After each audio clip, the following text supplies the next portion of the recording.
In this video, let's explore the basics of using dictionaries in Python to store data as key value pairs. Now, a dictionary is a data structure, and in programming, data structures are used to store, access, and modify different data values. In Python specifically, data structures are commonly referred to as data collections or data containers, and there are several general purpose data containers that are built into Python by default, such as dictionaries, lists, tuples, and sets. But for right now, we're going to focus only on dictionaries. Now, a dictionary in Python is a collection of ordered data that is stored as key value pairs. For example, if you consider how an actual written dictionary works, where it contains words and definitions, the word that we're looking up in the dictionary is the key, and the definition represents the value. This illustrates what we refer to in computing as the key value pair relationship. Now, as a general purpose data collection, dictionaries are really useful for working with a wide range of data sets, from structured data to semi-structured data, data that you might retrieve from an API, or really anything that contains that inherent key value pair relationship. In Python, we declare dictionaries similar to how we declare lists, but instead of using square brackets, we use curly brackets. So let's go ahead and work through some examples here. So if we want to create a new dictionary, I'll call this person. And I'm going to, again, give it a unique value just like any other variable. And then I'm going to set it equal to a pair of curly braces or curly brackets. And within them, I'm going to put my key value pair entries. And so here I'll give my first key the value name. And I'm going to separate the key from the value using a colon. And then my value will also be a string, and I'll give it the value here, Sam Cook. And so this would be just a dictionary with one key value pair entry. If I want to have multiple key value pair entries, then I'm just going to list them in the same syntax there, but I'm going to have them comma separated. So again, if maybe I wanted to take this same key value pair here and just expand upon it, what I can do is just drop it down to a new line. And then I'm just going to put a comma after that. And then I'm going to enter in additional key value pair values here. So maybe I have a key for age with the value 33, and maybe another one that is active with the value true. Now you'll notice that I can enter in string values, I can enter in numbers or booleans as well. Really any data type can be entered here as a value, and your keys can either be strings or numbers. So we'll go ahead and run this. If I want to examine the contents of these two dictionaries, I can just type in their name, and in Jupyter Notebook, I will get the output there. And so you can see, again, very simple key value pair structure here, really, really useful. Now, if I want to access different information in the dictionary, I can do so by just referencing keys to return particular values. So if I wanted to pull out the name from my customer, I'm actually going to reference the key similar to how I reference indexes in lists using square brackets. And so that pulls out the customer name. And if I attempt to access some key that doesn't exist in the dictionary, well, then naturally that's going to throw an error here. So if I type in like key value payment info and run that, I'm going to get a key error that payment info does not exist. There's also this method that's built into Python called the get method that can be used to pull out this same information. So for example, if I type in the name of my dictionary and then say get, and then give it the key like this, it will return those values. And what's nice about the get method is it actually doesn't return an error if the value doesn't exist for a particular key, if there's no entry for that key. And so that will just return a null value, which is nice because it won't actually throw an error in our application if we're asking for something that doesn't exist. So for example, if I take this same line of code here and type in payment info and run that, nothing happens. And if I explicitly print out the contents of that method call, or the response of that method call here, it's just going to say none because that value is entirely null. There's also an interesting feature of this method where I can specify an error message as the second argument So I can say error key does not exist. And this is kind of like a try except where it will fail gracefully. It won't actually throw an error, but it'll actually respond with that error message that I specified directly in the method. So that's really helpful. Now, similar to lists where we can have lists contained inside of lists, I can still also have dictionaries contained inside of dictionaries, or what we call nested dictionaries. Or I could have a list inside of a dictionary or a dictionary inside of a list. There's really no restrictions on nesting things in this way. And this is what makes these data collections very powerful and very useful for a wide range of different applications. So let's say that I wanted to create a dictionary with a list value inside of it. So maybe I'll create a dictionary here called Fun Sports, and I'm going to set that equal to the key sports. And then the value here for this key is going to be a list of my favorite sports. So I'll just copy and paste some different sport items here right into this list. And so you can see here that I have the sports key, and there's an entire list that exists now within inside of that dictionary. And again, there are use cases where this would be helpful in different application settings or data analytics settings. And so if I now run that dictionary and examine the contents, I'll see this key with that full list. And so accessing different values within this dictionary is very similar to accessing values inside of a list, combining with this concept of dictionaries.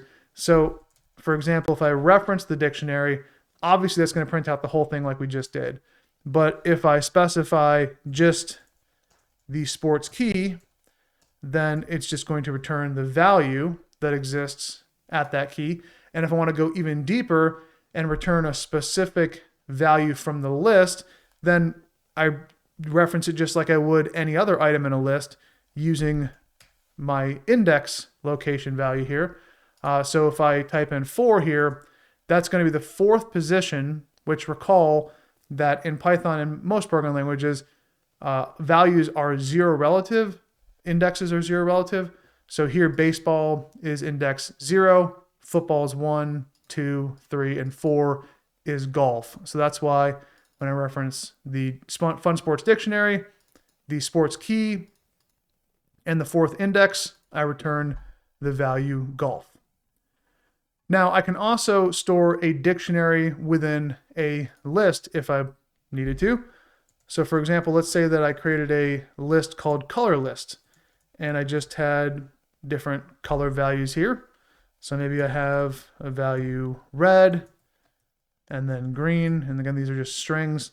And maybe I want to put a dictionary inside of this. Well, just go ahead and toss in some curly brackets there, and then just list out a key, separating with a colon my value. So now, this really isn't a very useful list, but I'm just using this to illustrate a point that I can put a dictionary inside of a list as a list item. So if I go ahead and type out color list here, I'll see the entire contents. And then if I want to pull out just this dictionary, that's the 3rd item. So 0 relative means that the index is 2. So if I type in color list and then reference item 2, it will return to me that dictionary. Now, if I want to store a dictionary within a dictionary, we can also do that. So just one last example here before we move on. So I'll create another dictionary called sports data. And again, remember curly brackets there, open and close. And inside of it, I'm going to put an entry. So I'll start off with team as my key. And then my value will be Boston Red Sox. And then I'm going to put another entry here for wins. But within the wins here, its value, since the Boston Red Sox plays many seasons over many years, and they have different win counts in those years, I'm going to go ahead and add another dictionary in here with years as my key. So maybe 2018, they had 108 wins. And then 2017, maybe they had 93 wins. And so you can see here, this is a dictionary inside of a dictionary. And so just like we did before, if I refer to the entire dictionary, it's going to output its contents. And then if I want to reference a particular entry, like the wins, I can say sports data and wins like this using square brackets, and it's going to return the dictionary that resides at that key specifically. Now, moving on to merging dictionaries. This is another very common task that you may need to complete. Let's say that you have multiple dictionaries and you want to combine them into one data structure. You can accomplish this using the pipe character, which is the pipe operator here, the merge operator. Now on your keyboard, the pipe is the vertical line that is right above your enter key. And we can also use this update merge that we'll take a look at in just a moment here. But let's start off with just a simple merge. So let's say that I have two dictionaries I've declared right here, dictionary 1 and dictionary 2. And we can see here I have A, B, C, and D. And I just want to combine them into a single dictionary with all of those values. Well, I start off by creating a new dictionary that I will call merge dictionary. And I'll set that equal to dictionary 1. And then I'm going to use that pipe character here, which is the merge operator. And then dictionary 2. And when I run this and examine the contents of the merge dictionary, I'll see that it's basically just taken those two dictionaries and combined all of their entries into a single dictionary. But the natural question is, well, what happens when we have two dictionaries that have the same key in both of those dictionaries? This violates the structure of a dictionary because a dictionary has to maintain unique key entries. So they've figured out a standard approach to this in Python. If you merge two dictionaries and there are conflicting keys, it's going to give preference to the dictionary that is on the right side of that merge operator. So basically the second or the last dictionary that you list is going to get precedent or priority. So here, if I have these two dictionaries, which represents sales figures for quarter 1 and quarter 2 for maybe a grocery store, I can see here that I have two entries for bananas. I have one with the value of 50 and one with the value of 75. Now, if I merge these two together using the approach that we just walked through and stored it in a new dictionary called total sales. So if I said sales Q1 merge with sales Q2, just like this, and then output the new dictionary. Well, what it's going to do is it effectively is going to drop the bananas with the value of 50 and retain the one with 75 because it's in the second dictionary. Now, if you're thinking through this logically, you're saying to yourself, wait a second, wouldn't I want to just add if we're looking at total sales in this particular example, wouldn't I want to just add 75 to 50? And yes, you would. So for this particular use case, merging these dictionaries probably wouldn't be the best approach. You'd want to do something else where you're actually extracting the value and adding them together. But I just wanted to illustrate how the merge feature actually works when you have conflicting keys.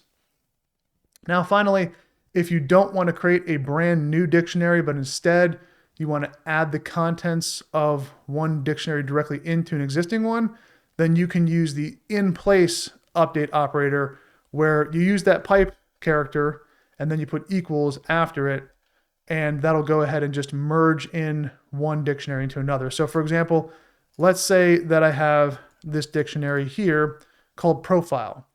And in it, I have a key value pair with name and then the value Betty Coder and then the age of 20. And then I have a new dictionary that has some updated values for me where now the age is 21 and I'm adding a major of computer science. If I want to just take this data here and bring it into my existing profile dictionary, then I'm going to just reference the profile dictionary, if I can type it correctly, And then I'm going to use the merge pipe character and then the equal sign here, followed by the name of the dictionary for which I want to bring entries in to my profile dictionary. So if I run that and then examine the contents of profile, we'll see here that again, any keys that are unique are retained. Any keys that were in conflict with one another, it's going to give priority to the new dictionary, the dictionary on the right side of that merge operation. And so we can see here that age has been updated to 21, as well as entering in the major of computer science there. So those are the basics of declaring dictionaries and extracting values and merging them. I encourage you to play around with these concepts and see how dictionaries might be useful for your different use cases.